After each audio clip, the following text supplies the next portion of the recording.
My name is Mike Lebelle. We are in Corinna, Maine at Perfect Fit. We pride ourselves on making an American product for our heroes that are out there putting their lives on the line every day.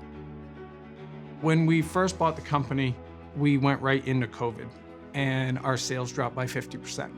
I was like, wow, what did I do?